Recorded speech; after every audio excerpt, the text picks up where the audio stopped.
My name is Chifundo Kokwa. I come from Malawi in Southern Africa.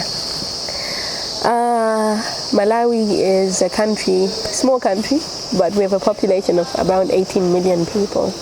And of those 18 million people, about 85% actually do agriculture. So 85% of our GDP comes from agriculture. But they are small-scale farmers. We don't have a lot of commercial farmers in Malawi.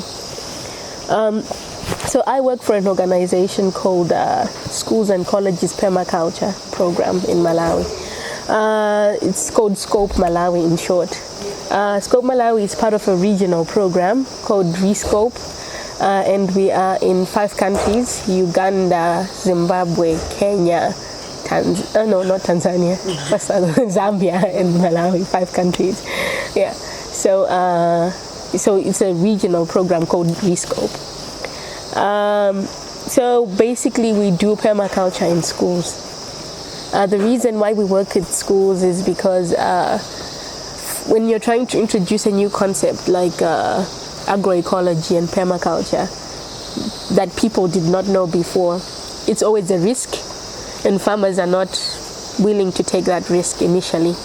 So if we demonstrate it at a school, the school land does not belong to anyone. So if they see how it works at the school, they are more likely to go and implement it in their homes. And we've seen this approach actually working, where the community comes together and learn from the school, and then they go and do it in their own homes. We also work with schools because, children are the future. So we want to catch them young and teach them before they grow older what are the right practices that they should follow. So yeah, we're just trying to teach them when they are young so that they don't do something wrong when they get older. And also we work in schools because we find that, I mentioned before, that 85% of our country does agriculture, but our curriculum or our school curriculum does not promote agriculture or even agroecology. So we want to reverse the curriculum so that at least students learn a bit of agroecology or permaculture before they grow up, because we realize that if we don't teach them, then they will become bad farmers when they grow up, because they make up 85% of our economy. So we want to teach them the right way to do it so that they can become better farmers than their parents. Our curriculum focus is mostly on, we just took Western curriculums without really factoring in what our country needs. So we want to challenge that and see the curriculum change. And also the project brings together young and old people, because when we go into the school, even if it doesn't belong to anyone, but it's a neutral ground. Unlike a church where everybody has their own faith, but a school brings in together the whole community because their children are all learning at the school. So when we are working at the school, everybody can come.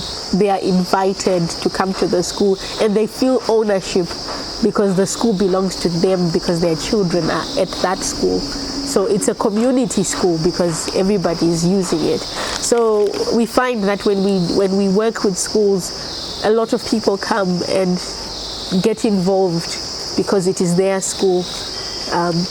So that's why we are working with schools. So I don't know whether I should describe permaculture. So in Malawi,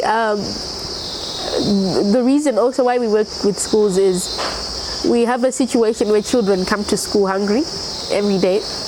Children have 1 meal a day.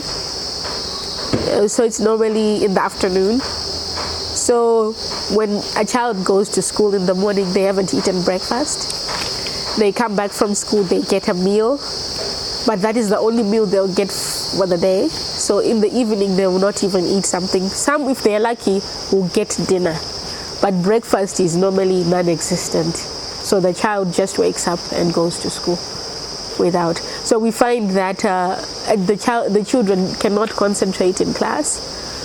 So the government has tried to introduce school feeding programs, but they're also worried that the school feeding programs are not sustainable because they're being supported by bigger organizations like WFP, and Malawi on its own needs to have its own feeding program, not supported by, because when in future these big organizations pull out, then we will struggle. So the idea is to, if we grow food at the school, we use the permaculture approach that we use is we grow food at the school. Not, this is a whole school approach. It is not, our permaculture is not isolated to one corner of the school. We design the whole school, the whole school grounds. So we make sure that when we're doing designing, we leave some places where the children, the places that are commonly used for playing, we design them as well so that they are safer for the children. But wherever we can grow something, we grow something, because the idea is it should supplement the children's diet. So we grow fruit trees, we grow vegetables, we grow anything that we can grow. So that when the child, our aim is that when the child is in class, they can just reach out their hand through the window, grab a banana, and enjoy, go on with class, rather than them spending the whole day hungry. So what we've also done in the last few years is, because we noticed that the children are coming from homes where they are not able to get a meal a day, when they only get one meal a day, we've also now started to involve the communities around the school, so that at least the children are able to get 3 meals a day, and then they can come to school and get the supplementation, the fruits that they are getting at the school. So we've started a seed multiplication project, because we realized that the communities do not have a lot of diversity. They are not growing a lot. It's just a monoculture of maize, which is not feeding these children. It's not providing the adequate nutrition that they need. So we've started the seed multiplication project around the schools with the parents of the students, so that the children can also get food, a diverse food from home, and then also enjoy food at school. So that's basically what our project is doing.